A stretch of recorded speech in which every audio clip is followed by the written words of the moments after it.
അസ്സലാമു അലൈക്കും. ഇന്ന് ഞാനൊരു പുതിയൊരു വീഡിയോ ആയിട്ടാണ് വന്നിട്ടുള്ളത്. അപ്പൊ എല്ലാവർക്കും ഇത് ഉപകാരപ്പെടട്ടെ. ഒരിക്കലും ഇത് തട്ടി നീക്കി കളയരുത്. ഇന്ന് നമ്മളെ നാട്ടില് ചെറിയ കുട്ടികൾക്ക് കഫക്കെട്ട് വരും, പനി വരും. നമ്മൾ നേരിട്ട് വേഗം പോകും ഇംഗ്ലീഷ് മരുന്നിൽ എത്തിക്കും. വായി പെട്ടെന്നാണ്ട് വാങ്ങി വേഗം കഴിച്ചില്ലാക്കും. എന്താ അവിടെ പോയ ഇംഗ്ലീഷ് മരുന്നാണ്ട് വേഗം എഴുതി തരും, ആന്റിബയോട്ടിക് എഴുതി തരും, അത് വെള്ളം ഒഴിച്ച് കുടിക്കാനൊക്കെ പറയും കുട്ടികൾക്ക്. പിന്നെ പല രോഗങ്ങളാവും വരിക. നമ്മൾ അതൊന്നും ചിന്തിക്കൂല, നമ്മളെ രോഗം മാറി എന്നാവും പറയാം. അപ്പൊ നമ്മളെ നാട്ടില് ഒരുപാട് മരുന്നുകൾ പ്രകൃതിയിൽ തന്നെ നമുക്ക് പറഞ്ഞു തന്നിട്ടുണ്ട്. അപ്പൊ അത് എനിക്ക് ഉപകാരപ്പെട്ടുകൊണ്ടാണ് ഞാൻ നിങ്ങളെ മുന്നിലേക്ക് ഇത് എത്തിച്ചു തരുന്നത്. അപ്പൊ നിങ്ങളിത് ഒരിക്കലും തട്ടിക്കളയരുത്.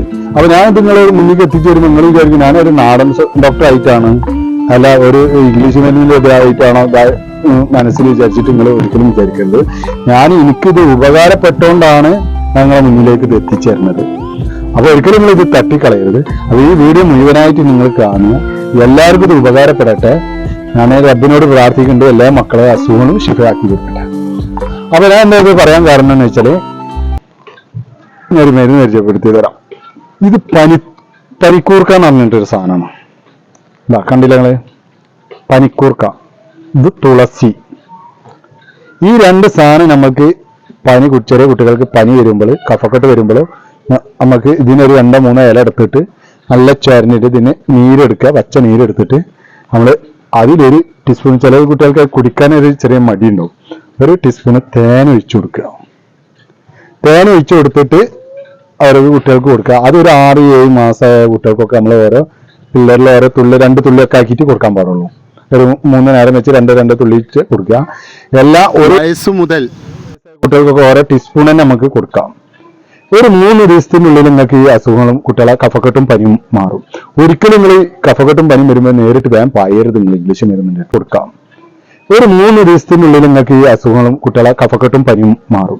ഒരിക്കലും നിങ്ങൾ കഫക്കെട്ടും പനിയും വരുമ്പോൾ നേരിട്ട് വേഗം പായരുത്. നിങ്ങൾ ഇംഗ്ലീഷ് മരുന്നിന് നമ്മളുടെ ഇംഗ്ലീഷ് ഡോക്ടർമാർ ഇങ്ങോട്ട് തന്നെ പറഞ്ഞിട്ടുണ്ട്. നിങ്ങൾ ആദ്യം ഈ പണിയൊന്നും ചെയ്തോളൂ എന്നോട് ഒരുപാട് പറഞ്ഞിട്ടുണ്ട്, ഡോക്ടർമാർ തന്നെ പറഞ്ഞിട്ടുണ്ട്. അപ്പൊ നിങ്ങൾ ഒരിക്കലും ഞാൻ പായരുത്. നമ്മളെ മക്കളെ നമ്മൾ തന്നെ വിഷം കൊടുത്ത് കൊല്ലാന്ന് അറിഞ്ഞിട്ടുണ്ട്. അതേമാതിരിയാണ് അത് ഇംഗ്ലീഷ് മരുന്ന് കൊടുക്കുന്നത്. അപ്പൊ അതൊക്കെ ഓരോ കമ്പനിക്കാർ, ഓരോ ഡോക്ടർമാർ ഓരോ ഗുളികകൾ ഇറക്കും. അത് നമ്മളെ വെച്ച് പരീക്ഷണം എടുക്കും. നമുക്ക് പല രോഗങ്ങളും വരും. പിന്നീട് നമ്മളത് ഛേദിക്കും. അങ്ങനെ നമ്മളത് സഹിച്ച് നടക്കേണ്ടി വരും. അപ്പൊ റബ്ബ് നമുക്ക് കണ്ടമാനം മരുന്നുണ്ട്. അപ്പൊ അത് ഞാൻ ഉപയോഗിക്കണോണ്ടാണ് ഞാൻ നിങ്ങളെ മുന്നിലേക്ക് ഇത് എത്തിച്ചു തരുന്നത്. എനിക്കത് മാറ്റം കണ്ടുകൊണ്ടാണ് ഞങ്ങളെ മുന്നിലേക്ക് ഇത് വെളിപ്പെടുത്തിയിരുന്നത്. അപ്പോൾ ഞാൻ വീണ്ടും പുതിയ വീഡിയോ ആയിട്ട് ഞാൻ നിങ്ങളെ മുന്നിലേക്ക് വരും അടുത്ത ഇതായിട്ട്. അപ്പോൾ എൻ്റെ വീഡിയോ നിങ്ങൾ ഫസ്റ്റ് ആയിട്ട് കാണുന്നവരാണെങ്കിൽ ഒന്ന് സബ്സ്ക്രൈബ് ചെയ്യുക, ലൈക്ക് ചെയ്യുക, സപ്പോർട്ട് ചെയ്യുക. ഒരിക്കലും ഒന്ന് തട്ടിക്കളയരുത് നിങ്ങൾ. ഓക്കെ, അസ്സലാമു അലൈക്കും.